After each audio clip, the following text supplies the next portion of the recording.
You know, it feels weird talking about this because of all the dentist trauma on our podcast, but I guess we're just going to act like that person doesn't exist for this, I guess. I don't know. Ouch. It feels bad that Madison's not here for this moment. I'll live. Is she like scared of dentist? Louie, you're talking during the music. I love it. God damn it, Louie. You had one rule. Let's just keep going. You know what? Yeah. Ooh.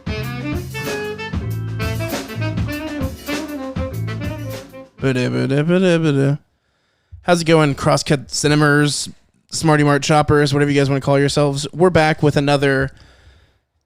I guess you could say this is like a occupational related pod because we're here with a plant boy talking about plant movies. My boy Louie. What's up, Louie? So Louie, what's poppin'? So Louie, what is like your job description? So right now it is almost completely unrelated to plants. I work at really put my degree to use here. But I work at a corn milling plant, testing their cornstarch and corn syrup. So pretty much any ingredient that involves that stuff probably comes through my factory. That still sounds sciencey, but I got you. Oh yeah, it's definitely not plant sciencey. But your thing, you're like, I don't know. Do you want to call it your passion? Do you want to call it your whatever you want to? I don't know how you describe your relationship with plants, but obviously you are more of a plant connoisseur than me, the person who refuses to allow indoor plants to be in my home. Oh, dude, indoor plants are great, but I get you. No, Franny wants them so bad, but I'm just like, dude, like. Yeah, I have like a few cactuses, and that's like it. Like our dogs love just eating whatever they find, and I'm like, I don't want them to just eat mulch at some point. That just seems like something they do. Oh. Yeah, I feel ridiculous. I have to keep all the plants away from little man because, like... Little man. Little man. Yeah. I'll totally put him in the thumbnail. Oh, hell yeah. So. Cool. But we're talking about Little Shop of Horrors. Yes, we are. The classic with Rick Moranis and all those boys. So interesting story about how Little Shop of Horrors came to be. So originally back in the 60s, I think it was Roger Corman, but I might be messing that up. I think it's Corman, was shooting a bunch of movies on this set. And then there was like a spare set that was built, erected, that nobody was using anything for because the movie they had shot it for like had already finished very early. So he quickly like went and like started writing a story like, oh, should it be about, vampires or blah, blah, blah. And then he came across a short story called The Reluctant Orchid, and it's about a living plant. And he was inspired to write the very first, in 1960, Rocky Horror Picture Show, classic, like, bad film. And this movie is along the lines of, like, Plan 9, Hanos Man's, Man of Fate or whatever the fuck. It's, like, very B-movie, like, Ed Wood style. Like, nobody knew about it. Nobody really cared about it. And then these two Broadway writers came along. They saw the movie, and then they wrote a show about it, brought it to Broadway, and it was so wildly popular. They came out and made this film, which is like a whole nother level of popularity. People love this movie. It is a cult classic. What did you think about the movie, Louis? Sorry, I'm like very stumbly right now. Oh, it's all good. I'm stumbling all over my words today. It's okay. I'm no better. I'll be stumbling. We're too. just a little in Minecraft right now, right before we got on here. Oh man, I woke up like 10 minutes ago, so I'm there in spirit. Well, we were like, oh, he hasn't answered yet. Maybe he's gonna want to do it in like an hour or something, because it was like 7:50, and I was like, we can just like go a little bit into Minecraft, and now we're out here in Minecraft, but it's still gonna be a good pod. We do most of our pods this way, so. Oh, nice. But yeah, sorry. What did you think of the movie? I had no idea it was a musical. That's awesome. And much less not a horror movie. Were you excited? Were you excited or taken back by that? Were you like, what the fuck? Wait, you didn't know what Little Shop of Horrors was before this? You're the plant this guy. Was my first time watching it. Oh my god, I love that. Like, I watched it for the first time recently, but I always like knew what it was about still because like Glee did something with it. And like I feel like it's just in like the general in the, consciousness. Feed Me Seymour is like, a line that you hear all the time. I thought that was a Dexter's Lab joke. You're like omelette du fromage? Well, like the episode where his dad like is in a garden, his head pops up and he's just like, and so like they were making fun of Little Shop of Horrors, I'm sure. Yeah, they were definitely referencing Little Shop of Horrors. Now I know. Yeah, I mean, that's awesome. It's wildly iconic. Like, I mean, the Rick Moranis of it all, and like, you know, the character of Audrey going from like this mousy voiced character, but whenever she sings, it's like a mean green mother. Like her, like the way she blasts her voice in the actual songs, like literally pulls a Fanny Bryce on Suddenly Seymour. But then she's back to talking like this during the movie is like comedy within itself. It's like so intentional to be like startling, and it's so great. The premise of the movie is this guy, he works at a plant shop. He's like from the slums, and like, you know, he was like an orphan, and this guy who owns the plant shop, I think it was like Mushnick is his name, I think. Mushnick. He goes and he like basically pulls this kid out of foster care or you know, like an orphanage or whatever, and then has him work at his shop, basically as child labor. And of course, the Seymour character's like, he changed my life, and I'm just like, bro, you were like literally put into child labor immediately. That's fucked up. He did that. But he's working at this plant shop, and the economy's bad, and they're on this side of town called Skid Row, which it's really funny. Like the way this movie at the time was attacking, like, you know, class warfare and the different financial situations that people were in, and like just basically all the social contracts tied into the plot are like still oddly relevant in a way, and they even come off funnier. Like the jokes that are made at the expense of like the rich are even funnier than they were before. Like when they're all coming in, they're like, "What a lovely plant! I'll buy 1,000 roses." Oh yeah, like that one guy that's just like, "You got change for a 50?" Yeah, and then he's like, just like, "No." He's like, "Oh yeah, I guess I'll buy double." I guess I'll buy $100 worth of roses, which is like, actually though, yeah, I've been in that situation. And you know, another great thing about this movie is it's so blissfully paced. Like a lot of musicals get really bogged down in the fact that they're like, we need to have a lot of songs in the movie, but we also need to have a lot of this character building and these attachments with people. This movie is set so micro, where everything's happening a lot in this plant shop, and that's because of the original film, you know, being shot on a reuse set. They kept it to the small set they had.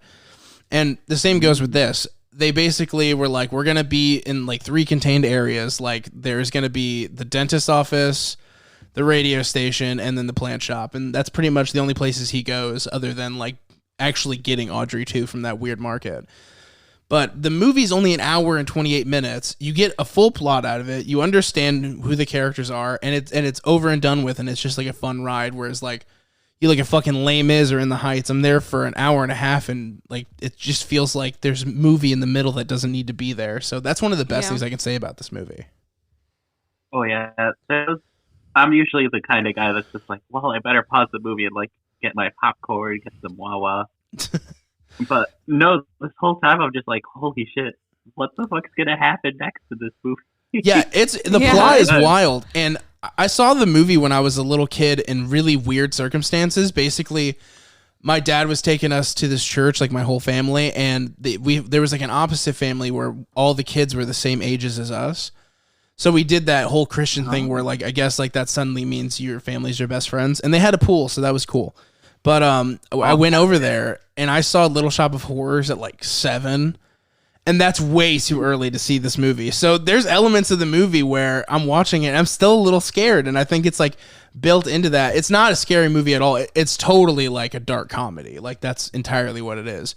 But the plot, the plot's crazy. I mean, there's literally a scene where a man and a plant are singing back and forth about mutilating somebody. That's why you don't want houseplants. Oh my You're God. fucked up about it. Oh shit. That theory.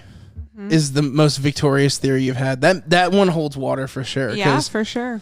It definitely, like, I always tell people that the first R-rated movie I saw was Rob Zombie's Halloween, but I actually think technically it's Little Shop of Horrors. It's just not actually R-rated, but it's so close. It was originally R-rated. No, it's PG-13. That's wild. You still shouldn't watch it at 7. Definitely not. Some would say at 13 is a good age. Yeah. But that or 15, I'd say. So, did you have like a favorite scene, a favorite song from the movie? Ooh. You know, as funny as it is, I kind of like the song with anytime Steve Martin's character was on. Are you talking about like the dentist song? Yeah. Oh my god, that character is so insane to me. The dentist character is crazy to me. He's such a piece of shit. He's the worst teen ever. Yeah. But just like his physicality and like presence on scene. Oh, I live for it, man. It's so funny. And also like, and every single time he's having a conversation with Audrey, it's the most insane conversation you've ever heard. Like, his demands of her are so wild, and it's like, how do they hold a conversation all day long? Like, the way he like accosts her, he's like, "What do you mean you're looking at something?" Like, he's like so aggressive about everything. What did you? So like when basically Rick Moranis' character decided like, because this plant's telling him I'll do whatever you want, like I'll make your life perfect if you just feed me somebody. What did you think about like the fact that the Rick Moranis character Seymour was actually willing to go murder somebody? Like, were you fucking blown away by that? Because for me, that scene's always been kind of crazy. Where like he totally went there with intentions of shooting that dentist to death. Dude, right? He was strapped and ready to go. Yeah, dude, he was literally packing. Like he brought a revolver to the dentist, which is like the level of trauma Madison's at on a real note, but. Well, you know, it doesn't surprise me that much, because you know, here's this guy. He's like, "Oh man, I'm bleeding. I better feed it to my plant," instead of, you know, getting raw ass meat and just being like, "All right, plant, here you go." And like, just it's weird how long, because the plant got so big, right? So it's like, how much blood did he give to that plant? Too much. Like, especially because later on, he's just like, I can't give you any. He's like, my veins are dry, it's like when people get like leeches as pets. Like it's fucked up. Yeah. Or not plants. Leeches as pets. Leeches as plants. It's like when people get leeches as plants, they're severely disappointed because it's not a plant. Wait, Louis, you're the plant expert. Are leeches plants? True or false? Here, let me look it up. No, it doesn't look like it. Is there a plant that's close to a leech? Yeah, actually, there's quite a few that are like leeches. Whoa. There's the ghost pipe plant, which literally has like no photosynthesis of its own. It just like straight up leaches the nutrients off roots from other plants. So it literally fucked up. It literally just robs other plants. It's like a vampire. Yeah, it doesn't even have a chloroplast, the thing that makes its own energy. So like literally all of its energy is from any other plant in the area. That's crazy. Oh, yeah. Plants are fucking weird. They're like a whole other planet to me. Dude, right? What's your opinion? Mm-hmm. This is so unrelated, like on every level, but I've just been thinking about this a bunch. So on YouTube, there's been a big push because of certain YouTubers to bring back monarch butterflies. Yeah. Because they're like dying off because there's not enough milkweed. But milkweed can be considered poisonous to like animals and people. What are your thoughts on like the preservation of milkweed, even though it can be poisonous? Like, and also, how dangerous is it really if you know that? I mean, if you know about milkweed. I do know a little bit about milkweed, but let me. So milkweed the main thing that's poisonous about it is the white latexy sap, if I remember right. Any other plant guys in the comments? Yeah, any plant people in the comments. Wouldn't it be crazy if that's like a community that we erupt? Like the plant community's outraged by us not knowing enough about milkweed. Oh yeah, they just hear me talking and they're like, talking shit. You'd be surprised what people comment. Like the things we get hate for sometimes are the weirdest things in the world that we didn't even think about. Like Franny got a hate comment the other day. Like I don't even get her perspective, and Franny's like, I don't even remember what my opinion was. Yeah. Oh, dude, people just hate on you for the weirdest shit. It's true. It's the whole like anonymity of it all. You can say whatever you want on YouTube. So I welcome anybody in the comments to write mean things about any of us, except for Little Man. You can't write mean things about Little Man, but you can say mean things about everybody else. Wow, but you let people say mean things about me? 100%. That's a part of our job. I've been letting them do that for a while. Yeah, it's fine. I don't care. I don't remember. I'll go ahead and extend that to myself because I can just block you guys. You don't know my real YouTube channel. Yeah, exactly. Unless he wants me to shout it out later, then I might. Well, I would if you wanted. I don't even have. The only thing I have on there is me just outplaying the shit out of some guy on Tekken. So, if you want one video, dude, I bet. What if that video blew up because of this? Though you're like, oh my gosh.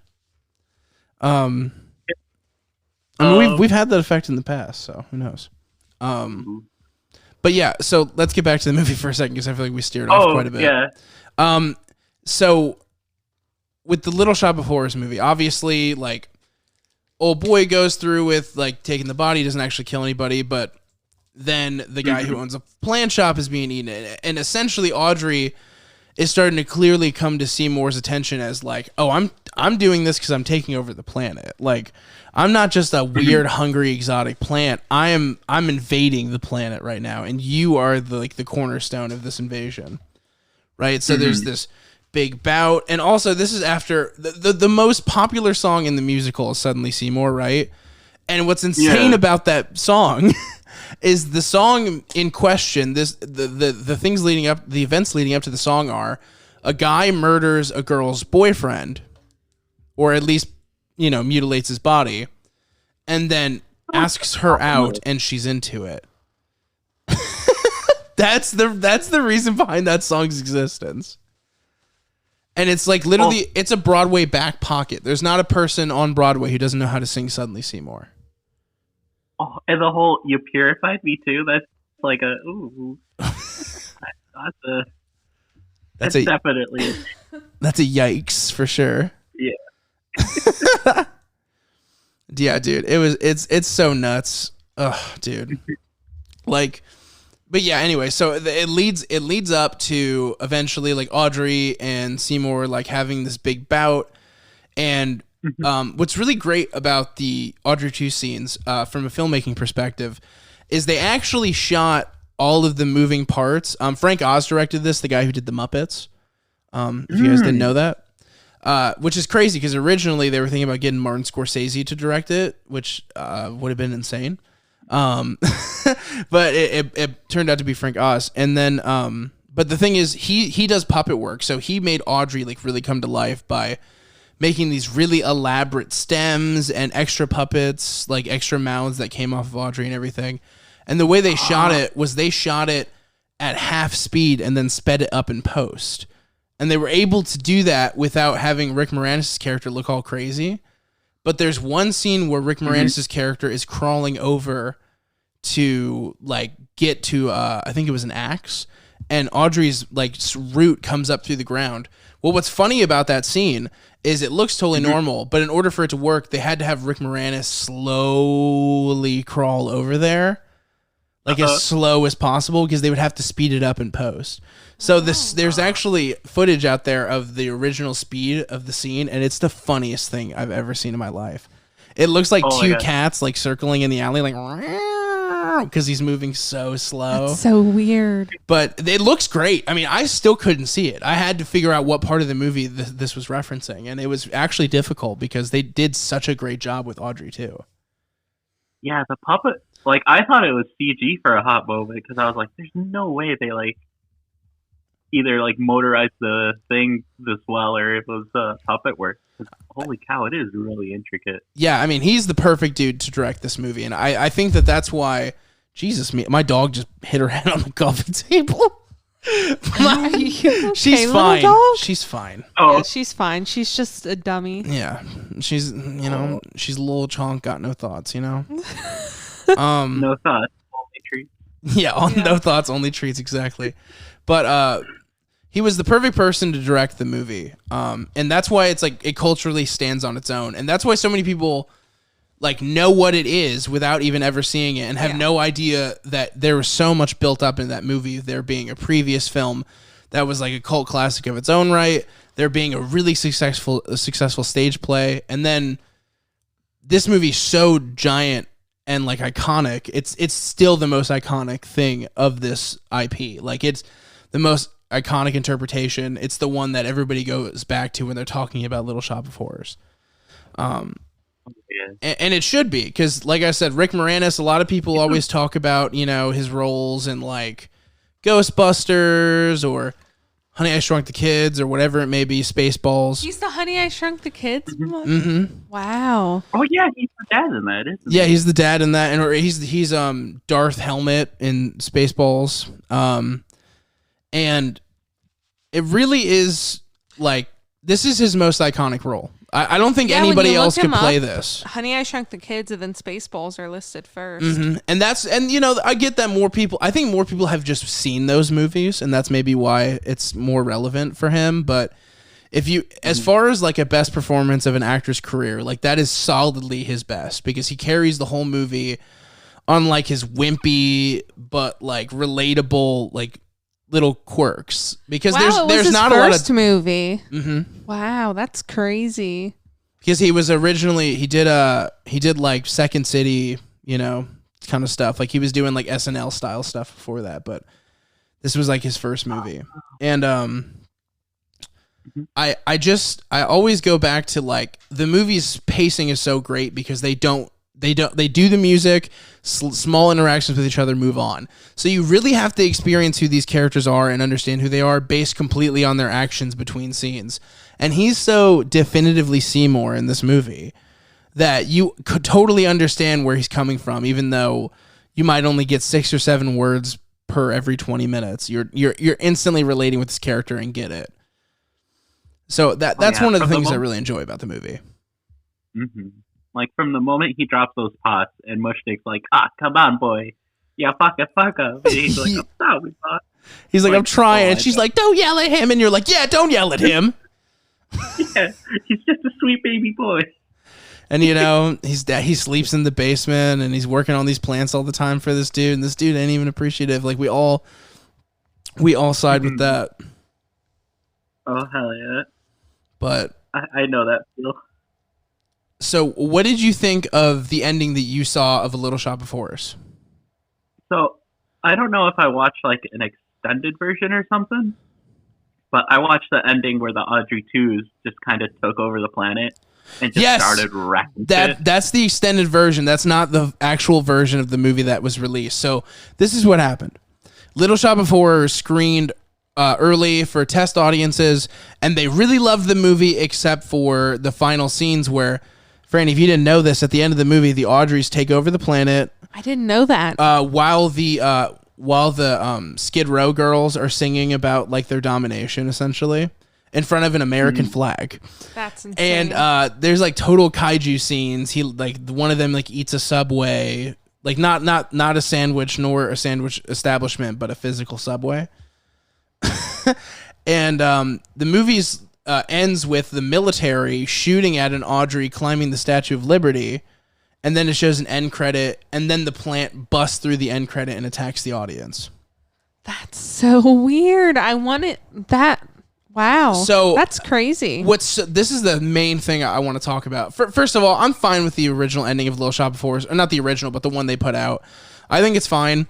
It's where it just eats Seymour and calls it a day. So what happens is he doesn't eat Seymour. Seymour kills him with when the building crumbles.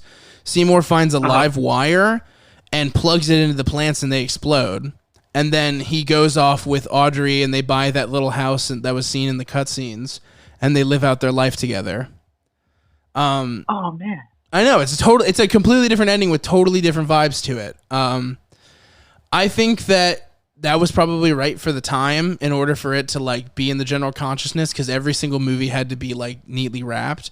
But if they were making this movie today, the controversial ending would be that they ended and everything was happy. Like the expectation now is like total destruction when it comes to like these monster movies, you know, when it comes to things like The Blob or anything like that. So I do think it's interesting that if they were to show a screen audience this now, instead of like 1984 or whatever it was, if they showed to them in 2021, which ending would they like better? I really think that the ending they didn't give us is like a fucking cool and funny ass ending. Oh yeah. It reminds me of Suicide Squad with the starfish thing. Oh, Operation Starfish? Yeah. Mm-hmm. What were you saying, Louis? Oh, you know, for a plant scientist, I'm surprised he did, you know, just like grab some pesticides and he's like, all right, you know what? Fuck you, plant. Eat shit, die. He did. He didn't. I think didn't the fight take place in the plant shop?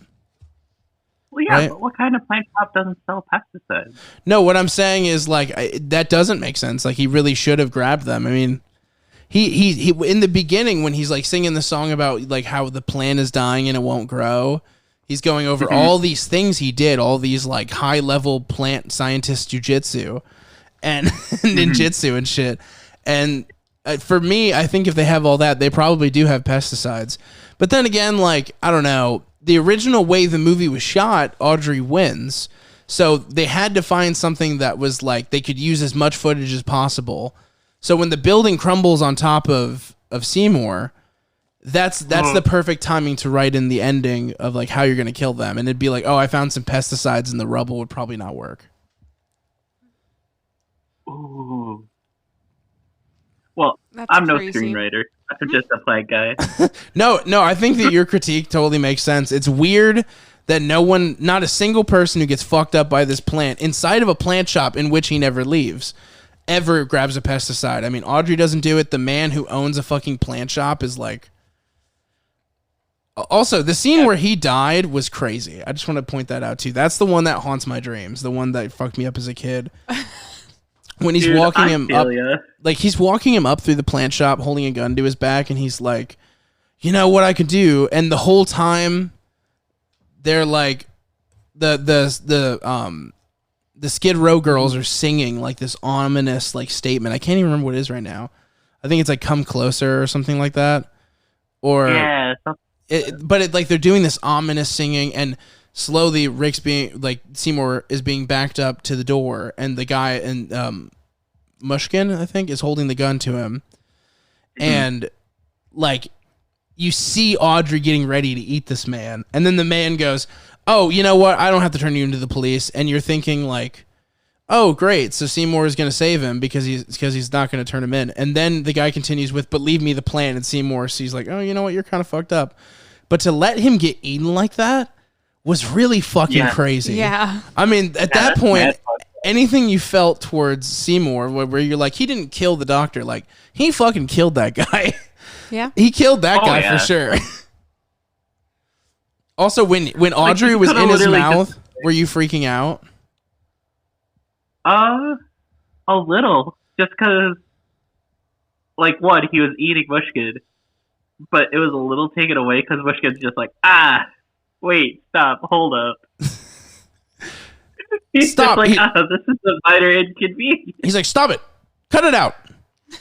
I don't like this game. Like, quit. It's like somebody's tickling you, but they're eating you alive. But what did you think when he called Audrey on the phone? Like when Audrey 2 called Audrey on the phone and had her run across the street, and then when Seymour comes in, she's being half eaten already. Like, that fucked me up when I saw that. I thought for sure she was dead.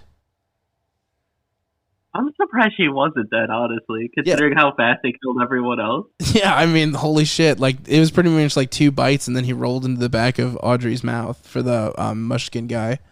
So I thought for sure that she was dead.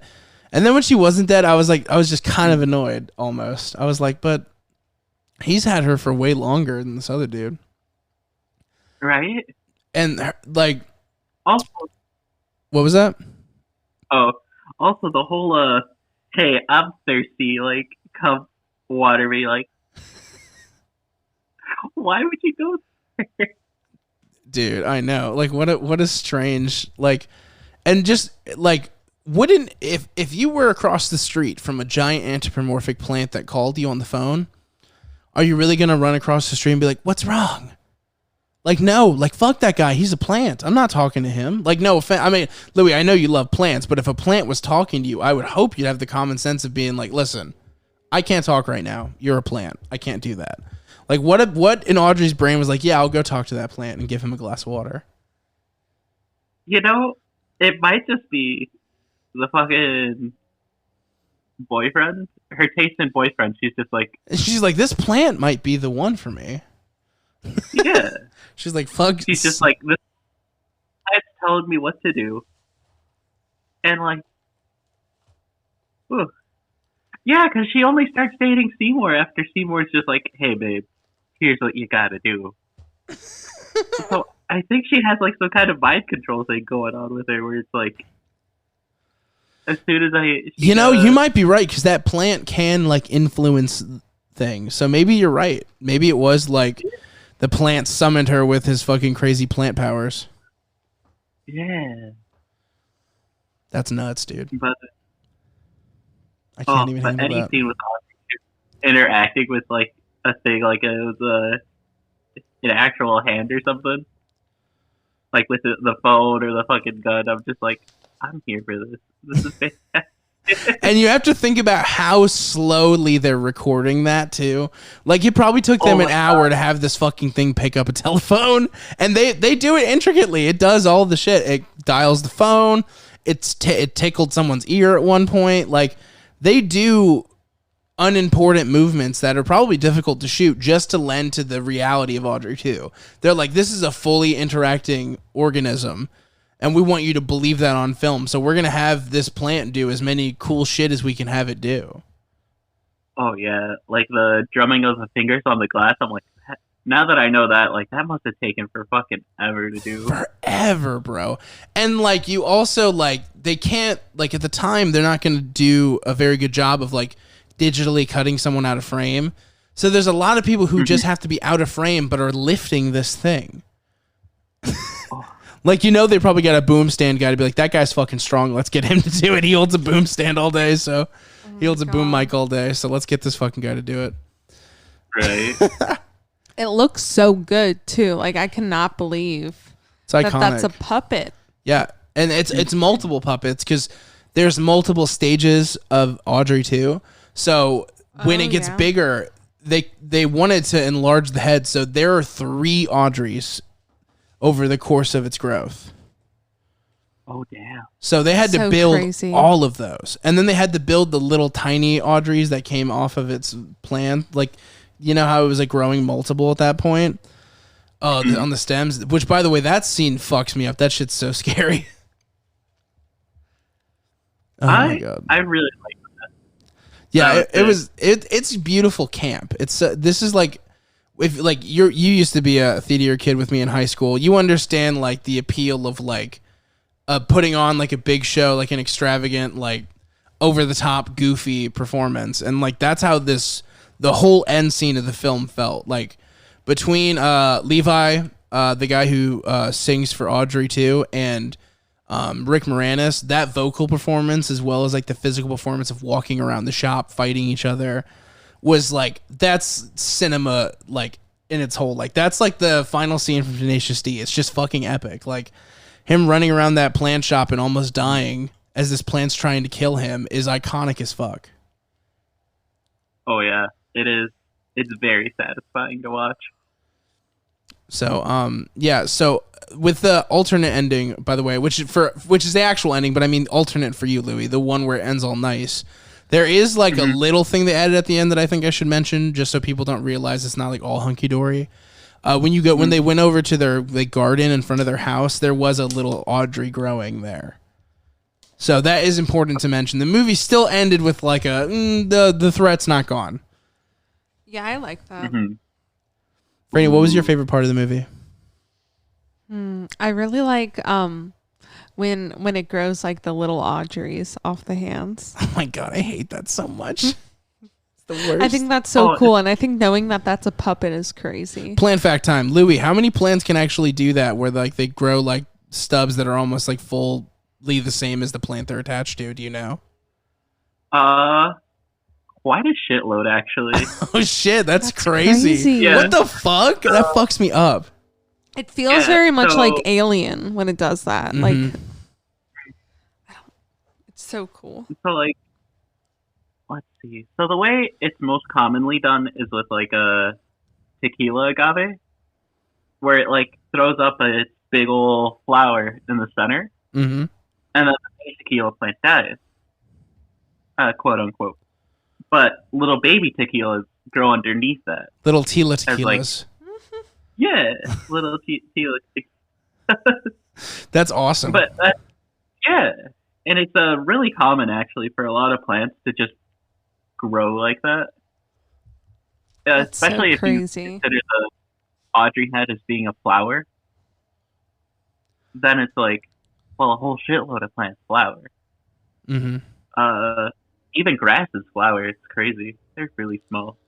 Wow. Wait, really? But yeah, I took a course in college, and it was how to identify a grass by the little flowers in the leaf blade. Wow. And let me tell you, it sucks ass getting a microscope in there and like actually trying to identify. Louis, we have to do a video at some point, like an in-person video where we do plant shit with you, because this is fascinating. Louis, did you learn about weed in school? I did actually. Are you really asking the plant? I bring on a plant specialist to review Little Shop of Horrors, and you ask him, "Do you know about growing weed?" on the podcast? Go ahead, Louis. I want to know. Oh no, it's all good. Wow, that is a butchered ass fucking urine. But no, plants are really tiny, and I love them. They're great. That's awesome. What do you think? What plant do you think is the most like similar to Audrey 2 as far as like a real plant that exists? Ooh. So the thing with Audrey 2 is it kind of, at least to me, it feels more like, so like barring the whole like, oh, it's moving around and shit, because then it's like, oh, it's no plant, big brain take. It's still a fucking plant. Come on, it operates like a plant. It may be an alien plant, but it's a plant. It has green. It can absorb sunlight. Yeah. Also, it's a movie. You got to suspend your disbelief a little bit. Exactly. We're talking about a plant that sings like the blues, like that sings like amazing music. Like obviously we're off the reservation of normal here. Yeah. So yeah, what plant would you like assign to it being like? I guess like in a weird like this might be an alien version of this plant that actually exists. Yeah, I guess. Here, I'll try to find what I'm thinking of. Is it like a Venus flytrap? While he's looking for that, kids, just want to give you guys a reminder to subscribe to the Patreon. We put out good content. Oh, yeah. Yes. Louis is a subscriber. Little Man is a subscriber in a way, as in we'd give him free membership. He gets membership through me, and I gotta say it's worth it. Thanks, dog. Like, but yeah. No, go ahead. What's up? So Audrey 2, at least the head, reminds me of the water wheel. It's a carnivorous plant that grows underwater, and it's one of the fastest plants around. Carnivorous? Yeah. It eat meat. Whoa, that's crazy. Wait, so there's a death plant that's underwater that eats fish? I don't think it's big enough to eat fish. But yeah, water flea. So it eats like small insects. So not like it won't chop off a toe or anything. We were talking. But it eats like water bugs. Wow, that's crazy. Yeah. Dude, that's fucking We were nuts. talking the other day about like how crazy the ocean is and how like Yeah, fucked yeah. up I it mean, is. I know that you're a plant guy, but we were But, talking like, the other day there's about plants in the ocean. how there's depths that people can't go to in the ocean. Like they know that it's there and that it's that deep, but they've never been there because obviously the pressure alone would fucking squash you like a bug. But we were just thinking like of all the wild shit that's probably underneath there, and I bet probably insane plants. I bet the sea plants, like the aquatic plants, are fucking insane. Yeah. Like- Holy moly. That shit's fucking wacky. Dude, that fucking we're so gonna put a picture of that thing. The what was it called again? The one that you said? The water wheel? I threw water it up wheel. on Discord, yeah. Okay, cool. I'll use that pic It's from Discord then, Franny. Here, come on. Aldravanta vesiculosa. Anyway, Latin's a dead language, so I don't care about It's in a pronunciation. dead language. I love you. Oh my god. All right, Frank, come here. Here's you sent pictures. Okay, cool. We'll use all of these too. Oh, hell yeah. But, That's insane yeah, looking. So the water, right? But doesn't the head kind of look like Audrey 2's head almost? It does. It really does kind of look like Audrey too in a way. That'd be a great sequel.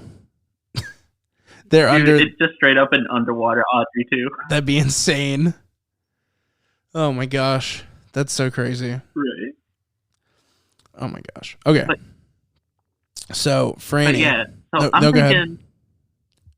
Oh, yeah. You So go I'm ahead. thinking Audrey 2 is like a composite plant Mm-hmm.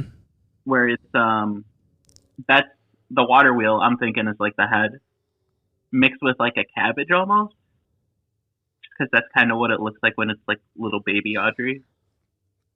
And then Yeah, the it leaves are You some mix a kinda- cabbage with a water wheel and you get Audrey too. That's crazy. That's awesome. right, and then the tentacles are.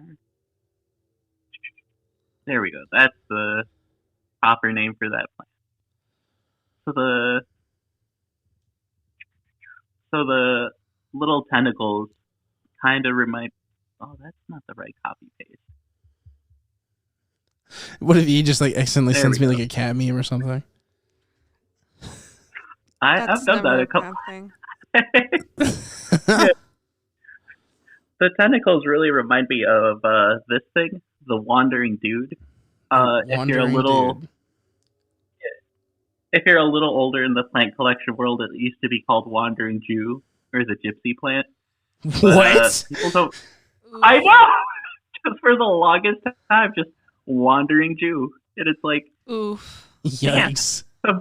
right? So now they call it Wandering Dude. It's like when people call like the shirt I'm wearing a wife beater. I'm like, I don't know if I like that terminology. Yeah. Like that one's so commonly accepted too. I'm like, dude, let's not call it a wife beater, please. And speaking of wife beaters, so the dentist character also. What did you think of the Bill Murray the little cameo he did? I love that someone just got this shit out his parade. Dude, my favorite thing is like how at the end he comes back and he's like, you should sell me that plant, blah, blah, blah. And it's like, of course, the dude who went into dentistry to like purposely get drilled on and like enjoy the pain of having your teeth pulled is the weirdo who's also a corporate like sleaze. Yeah, yikes. Oh, yeah. Like that matches up for me. Right? Oh my gosh. Franny, what's your favorite song from the musical? Suddenly Seymour. Oh, okay. Well, that tracks as well. It's ridiculous. It's insane. So insane. Yeah, I mean, that's definitely the one that like everybody knows, but I don't actually like that song that much in the context. Like anything with Audrey too, just like having Levi there like sing and be a part of the movie. He's like has the most amazing Yeah, voice. I like the Feed Me Seymour song too. Mm-hmm. Ooh, that one's good. And it's also creepy. Like they find a way to make it like still creepy, even though it's just absolutely ridiculous. Yeah, I feel like I heard those songs before ever seeing this movie. Franny is literally making the thumbnail for this video. Oh, hell yeah. I was like, what is she doing? About it. I just wanted to look up pictures of Audrey too. And they're insane. My gosh. Dude, this movie. So what's your final verdict on it, Louis? Where does it rank for you? We like to rate things with numbers on this channel, but you can say however you think about it in whatever way. Okay. I guess I'll rank it in terms of invasive or non-invasive. You know, keep up with like the whole plant. I'd say this movie is 100% a native movie. Very good. Not invasive. Oh, I know about that from Milkweed. Like Milkweed. invasive or native. Oh my gosh, milkweed, dude. It's ridiculous. Yeah, I mean, I wonder if it's like a nice little niche for you too, because you are like into plants, and like how many movies are there about a guy who plants stuff? And much less make it entertaining. Yeah. Yeah. Like, that's a really hard thing. Because all those educational videos, as cool and educational as they can be, are really fucking boring sometimes. So it's like, there's something in the plant community that I can watch that does it make sense, like the sciencey parts of it? Or like, what do you mean, like it eating people? No, like when he's like doing like the plant stuff, like working on plants and like all the things he tries. For the time it was shot in, like in the 80s, it matches, but like with modern plant technology. Oh, like yeah. looking at it through a modern lens, like, oh yeah, this guy, he's dumb, big dummy. But if you like look back on it on the 80s, like, or heck, even the 60s, because that's when it was officially wrote in. Yeah. And that's when it takes place. Like, it all kind of tracks. That's like, so he could have just, crazy. like, scrape off a chunk of Audrey and be like, all right, boys, send this to the lab. Let's see what we're fucking dealing with. Yeah, true. Wow, that's crazy. He really went at it, like, totally, like, redneck style, like, jerry-rigged. Like, all right, let's figure out how to make this Edie plant grow. Right? And like that. And he was also a child who was forced to work there, so it's not like he went to school for it. Like he literally learned how to deal with these plants just by like trial and error. Probably murdered so many plants in that course of time.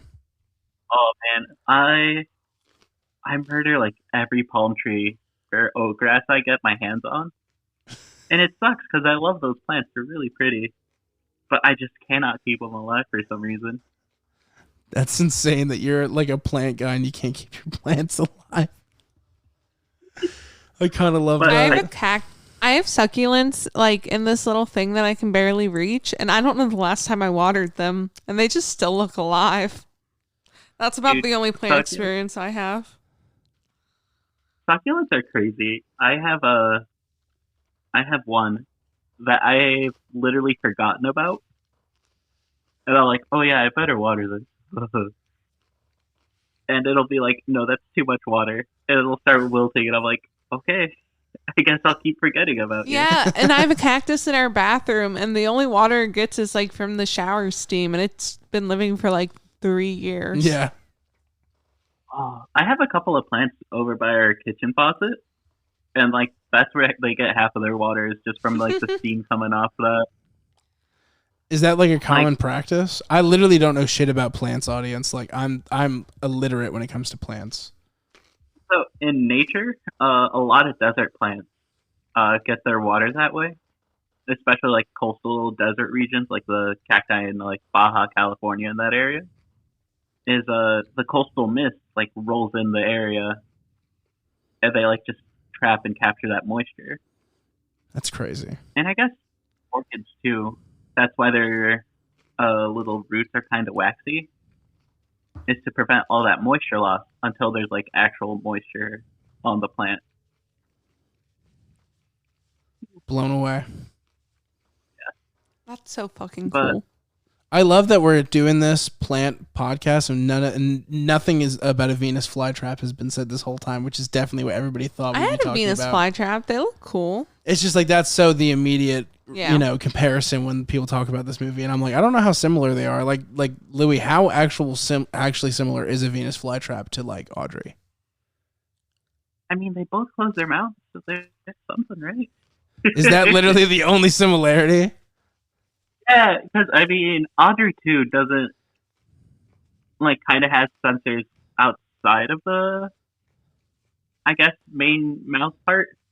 Yeah. And the way Venus flytrap is they have tiny little hairs on them on the inside of the mouth.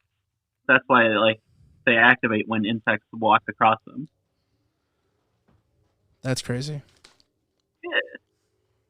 So also Audrey kind of chews her, their. Fuck it. I don't know. Voiced by a man, but like I don't really think there's any distinct. Kind of asexual in a way. They them. That's a good.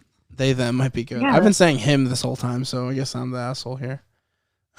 I mean, Audrey too never say it's like my preferred pronoun. Yeah. Here we go. Audrey comes for us on Twitter like dog. There's a TikTok audio going around about like this person talking about how their son had to like put a pronoun the second day of school and how they're scared that if they didn't, they'd be assumed a they them.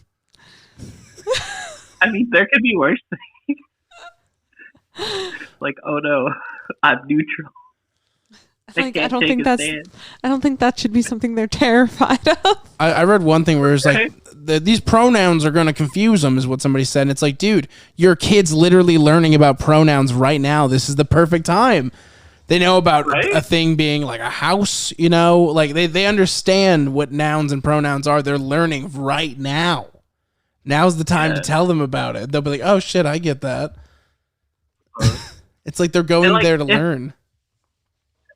And I mean, if anything, it'll just be like, you don't have to use this to refer to yourself, but like if someone refers to themselves, like here's how they can do it. Yeah. Like it's just it's such an easy thing, Common decency out the window. Common decency. Like, but I feel like if Audrey 2 were, I guess, botanically accurate as a plant, it would probably be, I guess, a Venus flytrap mixed with a sundew plant would probably be the closest thing I could see it becoming. What plant is that? What does it do? So it's another carnivorous plant. And the way this one works is the little tentacles on it. Yeah, fuck it. They're tentacles now. They're not leaves. They're tentacles. I mean, it's way cooler to describe them as tentacles. Mm-hmm. I mean, yeah. That's a good point. The way they work is like an insect will land on them and like try to drink the dew off them because it's like a little nice, like sickly sweet thing. And the plant's just like, I got you, you dummy, you dumb insect, you fool, you fucking moron. And it'll, you're canceled. You absolute. Got you, you dingus. Right. It'll start winding up that plant and start like, or winding up that tentacle and just like encase that insect in it, and then it'll just start digesting it just there. Weird. Like out in the open air. Weird. Dude, carnivores are fucking so crazy. I'm so glad they're not sentient. They're fucking mean ass plants. Oh my gosh, dude. Crazy. I have picture plants that are just like, Franny. Maybe something will fall in. Maybe something won't. Just like sitting there like, Well, like, let's say I dropped like a Cheez-It on one of those plants or something. Yeah. It'll eat a Cheez-It? That's awesome. That's so cool. That's all I want to feed it. I want to feed one of those little goldfish to one. Like to a pitcher plant? Yeah. It'll, I don't know nutritionally how well that'll do for the plant. Listen, I'm not gonna be a terrorist about it and run around and feed a bunch of crazy shit to a bunch of them. I just want to do it to one of them. Just fuck this one plant. Is that kind of fucked up though, for real? Or is that okay? Not really. Just plants. Is that like plant abuse? No. Am I gonna if people gonna come for me if I do this to this plant? Oh yeah, they'll cancel you on Twitter. They'll be like, "This guy feeds Cheetos to his pitcher plant." They're like, what? That's crazy. I thought there were monsters in the world, but this is too far. Right. Oh my goodness. I knew there was evil, but my God. Tomatoes and pitcher plants? And not even the baked kind. Just straight up. Yeah, like it feels kind of fucked up to say you're going to do that, Logan. Oh man, that's so funny. I really want to do it even more now. Should Logan be canceled? But, I mean, honestly, as long as like the pitcher plant like is throwing out multiple pitchers, and like this pitcher's already on its way out, like fuck it, you might as well see if it like actually does something.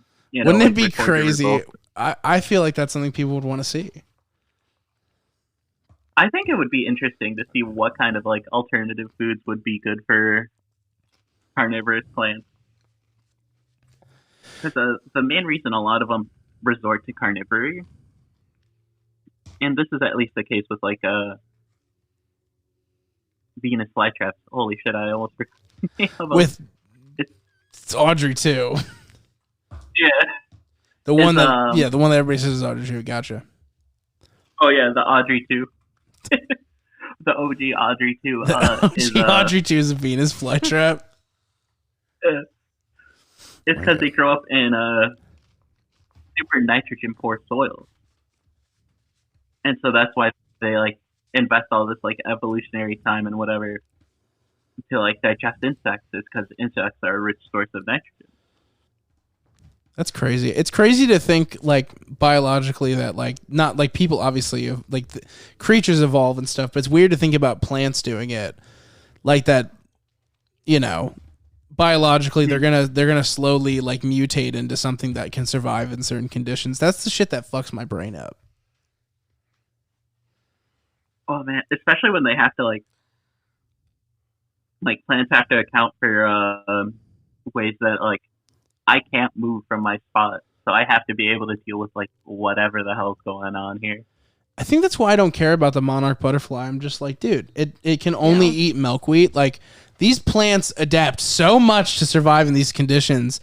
These butterflies can't try another like nectar. Like that's crazy to me. No, it's yucky. They're like, that's gross. Like, ew. They're like on a strict diet. They're the keto users of butterflies. They're just like, no. And it's like they just want to die and like pandas. Yeah. Yeah. Oh yeah. Well, that's the crazy thing. Oh yeah, I never said the thing about milkweed.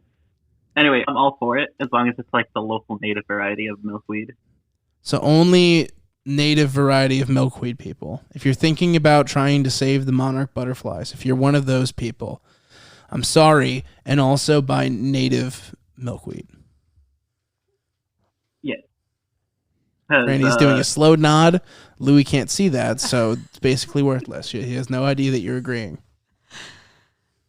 I agree. I feel like I have a hunch of it somehow. Like you somehow know.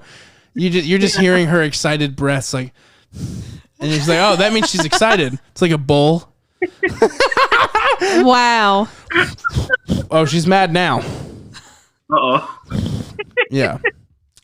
Wow. It's crazy talking with you, Louis, because like it's wild because we have so many memories, man. Like the video game tournament at your parents' like apartment complex. Do you remember those? Oh yeah. Dude, we would a bunch of gross boys and like the one or two girls that hung out with all the gross boys were gathering up in this. I think. Go ahead. We were just gaming. Dude, we were playing Super Smash Bros. Oh, tournaments. is Louis from LaPorte? Yeah. Oh wow. Yeah. Dude, she's a LaPorte stan. I've been there multiple times with Logan. Oh hell yeah. Yeah. LaPorte's a nice place, but it definitely needs to have something else besides paintball going on for it. It's like very Indiana. I'm working on a project where like this isn't a secret, but it has to do with LaPorte and like hometown stuff. And it's so easy to get a hold of some people because I have some credentials I can use, you know, like I got like articles and stuff. But then some people, they just like are impossible to get a hold of. And I'm like, I kind of need you to tell me that you'll do this in order for me to find it worth it to spend the time down there. Mm-hmm. But like LaPorte is such an interesting spot. Like, sorry if we're just like doxing LaPorte right now, but it's so odd. Like there's such like a nothing for kids to do-ness that it caused a lot of people to hang out with their friends like all the time because we had no other choices of anything to do other than like sit around and play video games. Yeah, there really isn't much for like non-video gamers out there. Like that started my event organizer in me because you and Damon had the idea and we kind of organized it. And then I went on to have a job where I was like organizing video game tournaments like every other weekend kind of thing. Yeah. And it's funny. Like that's what Laporte gave us, man. It gave us skills that you can't like, you know, they're hard to pick up when you do them older. We figured out how to have our own fun and make our own fun really early on because we were just like, what the fuck else are we going to do? Like, what are we going to do? Poke a cow? That's like 5 hours out. even like the farm life that would be near us to tip cows was still not close enough to make it like actually happen. No. Our one chance, like a high school gas budget. Like, dude, nobody in high school had jobs because they weren't any jobs. So 90% of us were unemployed. So like we barely like we had to do like weird like half jobs to get money, you know. So I didn't say hand jobs. I said half jobs. I heard hand jobs. No hands involved. There was no hands. That's what somebody that had hands involved would say. God. But yeah, that's one of the best memories. And another one is you were riding your bike through my neighborhood, and you happened to see me, and you were coming back from Taco Bell, and you were like, "Dude, I'm so fat. I just bought so much Taco Bell. I can't eat any more of it. Do you want this taco?" And I was like, "Yes." And it was like a nacho taco thing. And it was the best Taco Bell I ever had. And I was like, Louie's a fucking G for that. You literally rolled up like, I got too much. My stomach hurt. Take this taco. Oh, man. Fucking, I just remember that time you were on the stage crew for the plays at the high school. And you're like, hey, man, check out this, like, asbestos-lined room. And I'm like, you guys could just hang out up here? And it's like, yeah. Oh my god! Yeah, I remember. That's so funny. I remember we'd have some because I was president of the drama club. What up? And we would have some wild times doing the school plays. Like, I really should not have been one of the people in charge. I'll say that. I was very irresponsible. Were you still around when like stage performers got banned from the catwalk? I don't think I was. I think that was after I was gone, but I heard about that. Oh, yeah. Apparently, and I'm taking some of the blame because I definitely, like, fucked off up there. Apparently, a lot of the performers would keep going up there so often that they're just like, all right, no one but stage crew could go up there now. That sucks because we used to go up there all the time. Ugh, that's so annoying. So cool. Well, because here's the thing, too, is, like, you need that in case, like let's say, like, for Almost Maine, the stage crew had to throw a shoe on stage, and it was like the upper walk was the best spot because you could literally just toss it down, and it was like super professional. I did that play again when I moved to like the little like Cincinnati city I moved to, and the high school was so small that the way they had the shoe moment happen was they had someone off stage throw it at the stage. And it literally hit the girl I was doing the scene with. I remember that. No. But to top it all off, on stage, the shoe was still tied to it, and I had to, because they had a string in case they missed, because they were throwing ridiculously. So there's a string attached to the shoe. And they're like, I have to get the string off, and I can't get the fucking string off. They tied it like an end of an episode of like MacGyver where I needed extra tools and like a great idea to untie this. Like it was a brainstorm moment. They tied the living fuck out of it. They truckers hitched this goddamn shoe. Oh so I couldn't get it shaken from the rope. And so we're improvising because otherwise I'm just standing on stage holding her shoe attached to a string like silently. So we're improvising and I say the word fuck on stage. I remember that. I was like, well, fucking... Oh my And god, what was that's crazy? so crazy. Nobody reacted to it. Like nobody. Yeah. And I was like freaking the fuck out at that moment, Louis. I thought I was in so much trouble. And then we walked off stage and they're like, "Hey, great improvising, man. Sorry that got stuck. We'll have somebody for the next show. We'll have somebody tie it a little bit looser." And I was like, "That's all you have to say?" They're like, "Yeah, it was really funny. Great job." And I was like, "Oh my god, they didn't catch it. Thank you, Lord." Hell yeah. But there was definitely a couple of texts like, "Did you just say fuck on stage?" I was stage crew just to hang out with you. I didn't do any stage crew stuff. I just know hung out you with drove you. everyone insane. Yeah, They all everybody hated you me because she was in stage crew, but she was like essentially. I was you were useless. groupie level at this moment. Yeah, I was useless. She was just like obsessed with We had like me. just started dating. Yeah, she was. so. You were obsessed, dog. Like, don't even. Why are you so Aw. obsessed? You're with obsessed with me. Shut up. Me? Yeah, sure, whatever. And do you remember what happened with the cupcakes? You remember? Yeah. Oh my god. So everybody already hated her, right? And so we had cupcakes, and this is right before Like- the show, my dude. it was after it wrapped. Like it was the last day after it wrapped. We were about to go out to eat at B-Dubs. No, the cupcakes were before the last show. Yeah, you're right. So this is what happened. I'm in makeup. Yeah. I got like the little stuff on my face. Yeah. Hell She yeah. shoves a cupcake in my face. Oh no. I get so mad. I'm like, Franny, what the fuck? They're gonna have to do it all over again. And then she hits me with the cupcake in the face again. And then me expecting me to chase her, which I wasn't going to because we were adults, you know? We weren't adults. We were high schoolers. We were high schoolers, but like I didn't think that you would actually believe I'd chase you through the auditorium holding a cupcake. Like that's not gonna happen. And she ran into one of the auditorium chairs head first and busted her fucking shit, dude. I mean, and then everybody was like, "Did you hit her?" Because she looked fucked up. She had a black eye and everything. She ran into a metal chair full force, and when she was running, she lost balance and like basically tripped into it with her face. Oh shit. So she was straight up like, dude, she looked like the dentist's girlfriend. Like that's all I'm gonna say is like she looked fucked up. They're like, "Where'd you get that shiner?" Right. She got fucked up, and did. everybody was so mad at her. They were Yeah. like, "Oh my Everybody god." They were like, "You suck so much," and then they hated me as a result. I'm like, "I'm sorry. This is just what it is." I'm like, She apologized. She's you a little apologized. crazy, but And then when we were all going out to B-Dubs, I still went. Everybody thought that Franny couldn't go because she had a curfew, and then she like texted her dad. She's like, "I can go," and everybody's like, "Fuck." And I was like, "Guys, stop." Oh man. But you grew into your ears a little bit. You fit into the group better Yeah. as time went on. Definitely. Hell But yeah. that was tough, dog. That was early. We did a play together, right, Louis? Yeah, I don't know if we ever acted together in a play, but we were definitely in like a couple productions together. Were we in Almost Maine together? Yeah, I was the guy that got the shit beat out of him with an ironing board. Oh yeah.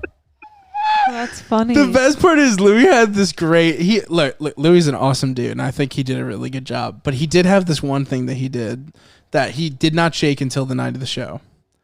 And I don't know if you remember this, but he would smile the whole time, like big ass fucking like face breaking smile the whole scene. That's and it's like you adorable. need to have like a real conversation. Yeah. And he knew his lines. He was talking normally. He was like, "Well, da da da da da da," and but he's got this crazy Joker Just smile goofy. on. I love it. And we were like, "Louis, funny. we know you're having fun, but you're smiling so fucking hard right now. Cheesing. Bring it down." Real good, Louis. Oh, you know, that's still a habit I couldn't shake in fucking improv. You're just smiling all the time, dude. You're just you're just geeking out, dude. You're just having such a good time. You can't handle it. I was oh god. So you've done improv before, right? 100%. I taught improv. I taught an improv class. Oh shit. Okay. So you know the rule. Don't fuck over your other performers unless you can act your way out of it. Yes, 100%. So I fucked over my performer. And you didn't act your way out of it, did you? Well, no, because it was all part of an elaborate joke, you see. And so, have you heard of the game, oh shit, I think it's like Translation Game or some shit like that. translation game. Definitely great title. Never heard of it. Oh, I'd probably butcher the title. I think you might have. It got lost in translation, that's for sure. Yeah, for sure. So the way the game works for those Like of the y'all telephone that don't know, game? Is that what you're trying to say? So there's 4 performers, 2 Oh. translators, and 2 people speaking a made-up language. Well, quote-unquote made-up language that the audience suggests. And I was one of the performers that spoke the made-up language. And our language was a sign language, right? Oh, yikes. And so my scene partner, he's moving his hands around, doing sign language. And I'm just like, stop. 45 miles per hour. Falling rocks ahead. Railroad crossing. And everyone's like, Blue, you idiot. You fucking goober. You ruined it. Why? They were like, why is this dude talking about traffic right now? Yeah. Funny. Why the fuck are you talking about traffic? And then I said, 44th and Jefferson. And then everyone's just like, oh. No, that's the thing is, where you fucked up was you had to come in with an aggressive first sign that's like, that is a sign. You had to come in with one that's not at all cannot be misinterpreted. Stop can be misinterpreted, but if you were Highway 940, if you were really jumped into the first sign, I feel like everybody would have got the joke. Oh yeah. But you just being stop, railroad crossing. They're like, what is this, Twin Peaks? Yeah. But the best thing, at least in my eyes, is almost everyone in the audience and my scene performers got the joke at around the same time. Oh my god. So just all of a sudden there's everyone's like, oh wait, he's not an idiot. He's just interpreting sign language as actual fucking signs. It doesn't mean you're not an idiot though. I think jumping off the deep end with that joke without something more prepared was a choice. It was definitely a choice I made. Franny gave up on her improv scenes. I mean, she literally gave up. Do you remember? I gave up mid audition when I decided to try out for the play. I gave up mid audition. I decided I'm not gonna act anymore. And I'm Franny now. I was like, I'm not good. This was a failed experiment. And she was auditioning with somebody who at the time lacked self-confidence a little bit. The guys who all have all the best intentions with acting, but they just aren't socially there yet, or they're scared to put themselves out there. That was her performance partner, and she went done. And he misinterpreted that what did I do? But it's no, you don't understand. Buddy, she's just she quit. She just quit. She's not doing it anymore, and it has nothing to do with you. Oh yeah, I've definitely acted with a couple of people. There's have you had those performers where they're just and now I have a gun? Yes, the freaking Michael Scotts of the world. Definitely, I've had that improv before. I did that once. At LaPorte, we were all right, it's stupid superhero game, which is everybody pops up and they give the superhero catchphrase and who they are and a pose, and they tend to be they're on the spot, so they're wild and they're super stupid. And mine was man with oddly erect leg man. Oh, what? And then I hopped out on one leg with one leg pointing hard as fuck like a ballerina at somebody. And there wasn't a single laugh. And everybody was just it's time to move on. And I'm like, fuck. that would have been the perfect, all right, he's the villain. He's the villain? I'm a villain, by the way. And everybody starts cheering. That would have fixed the joke. They would have started just cheering right after that. Yeah, because that just doesn't seem like a superpower. Well, it's worse when I did improv stuff with the boys, Damon and Seth and stuff, when they were in the drama club. Because they would, if you weren't funny, they would fucking murder you on the spot. I remember at one point I said, powdered donuts make me go nuts. And they both just started booing at me.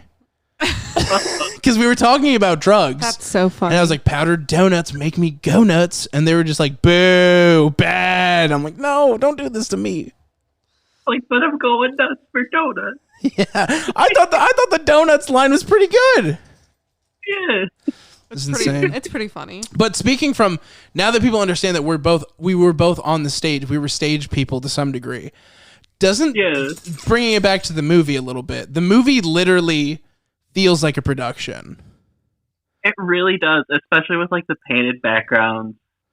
Obviously, the whole musical aspect, but I feel like that's like a free space on the big O sheet. Yeah, but at the same time, though, this is more like a musicale, as Miss Darvis would say in High School Musical, in the sense that like there's musicals that are like they do break out into song and you could see them on Broadway, but this is like when the theater, like they're very active and like in the film, the characters literally project as though they're on stage for the movie, like. The whole movie, they project their lines. They talk to themselves. Like they have thoughts that should be in like their inner mind out loud, as if it's to an audience. And I love that about the movie. It feels like a production, 100%. Yeah. Mm-hmm. I love the feel, like bringing it back to the production thing. I love the feel of the $100 roses guy. Like he totally just feels like someone that they just got off like a day or two before. They're like, all right, here's your lines. Here's your toad. Go get him, Tiger. Yeah, and he just went in there like 100 roses, blah, blah, blah, blah. And then the other people they brought in too, like it was still kind of the same thing. And I think that was the director trying to give off like there's something mystical about how they like this plant.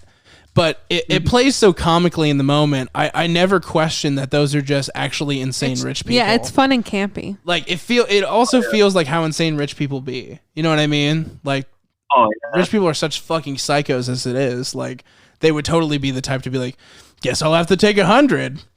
But that was supposed to be showing us, like, there's something paranormal or abnormal about this encounter. But I don't get that from the movie because I just actually believe they're this way. Yeah, definitely not. Oh, man. I've had oh, hi, little man. Oh, hi, little man. Yeah, he's just laying next to me. But yeah, I've had customers back when I worked at a florist shop. I was like, yeah, so like I could probably do this arrangement for like $200 because they brought in a big ass vase and they're like, I just want a shitload of stuff in there. And I was like, yeah, maybe 200 on the low end, maybe 400. What's your budget? And he's like, oh, I was expecting like 600. I'm like, I can make it into a 600 vase if you want, man. He's like, literally, there's like one diamond encrusted rose in there. It's like, what's the most expensive flower arrangement that you ever like made or like saw somebody buy? Well, not counting funeral arrangements because those are expensive as fuck. Oh, I bet. I ordered a $200 arrangement once because I'd just gotten this chemist position. I was excited to finally be back in the lab, and I'm like, I'm going to buy myself some flowers. And I brought in my vase, and I was like, all right, my only stipulation is like no green filler and lots of different colors. I bet that was so pretty. Oh, I think I have a picture of it, actually. That's going badass. on the thumbnail. That's badass. It's going on the thumbnail. Hell yeah. That'll be Audrey 3 or some shit. Franny, your rating of the movie. Oh, I really like this movie. And I think when we watched it, like, I didn't think I'd like it this much. I'm going to give it like a 9. Wow. It's really good. It's really fun too. Wow. Yeah. That's pretty big for you.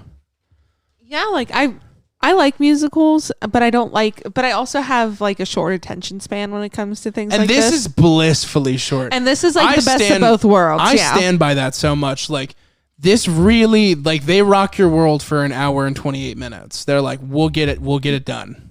And it's great.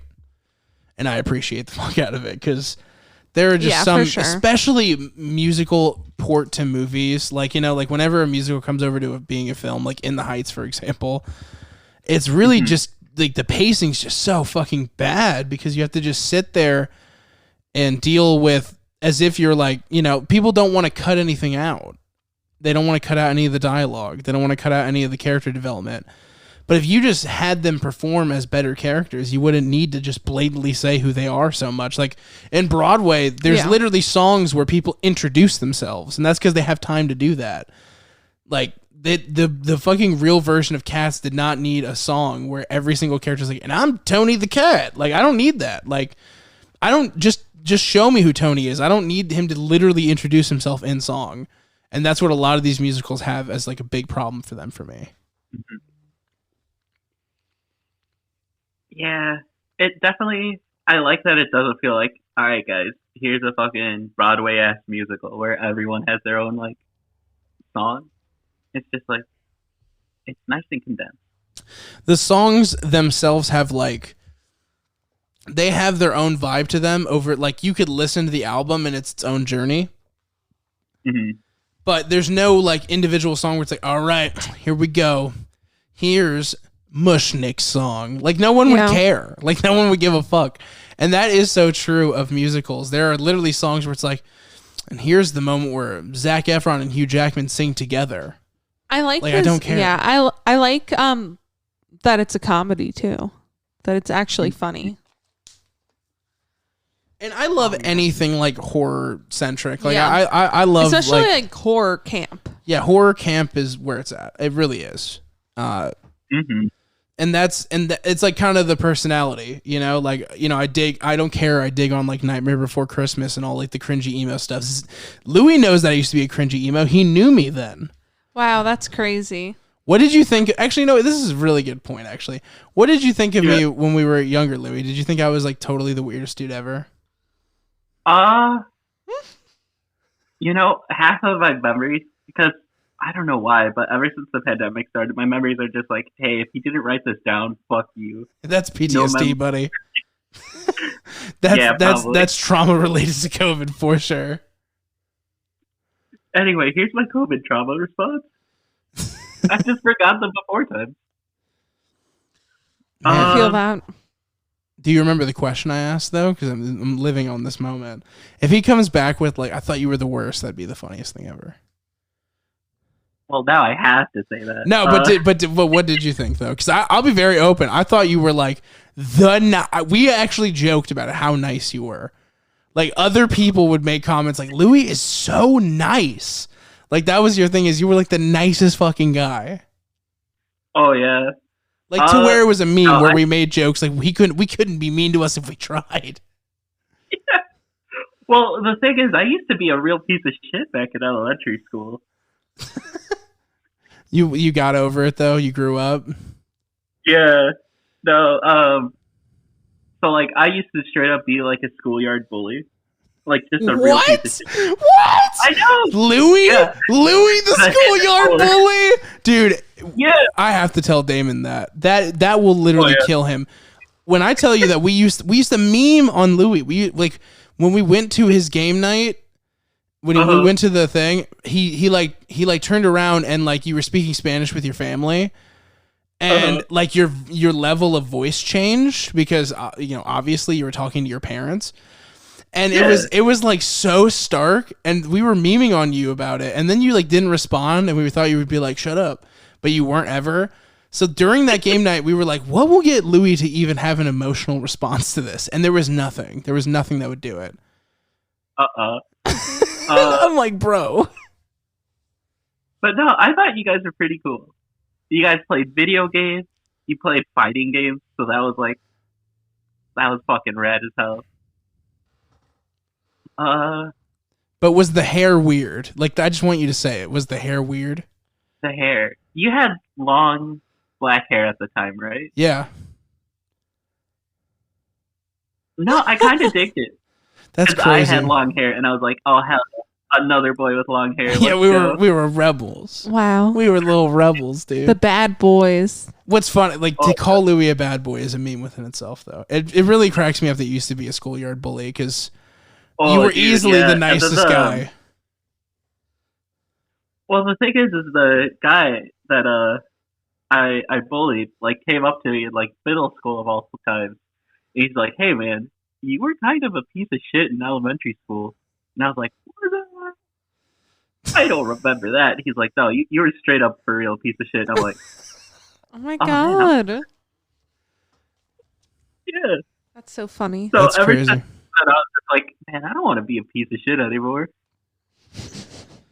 You know, when you were a little kid, though, it's so weird. Like, I got into a fist fight with a kid because over what color Power Ranger each one of us was in our game. And we beat the living shit out of each other.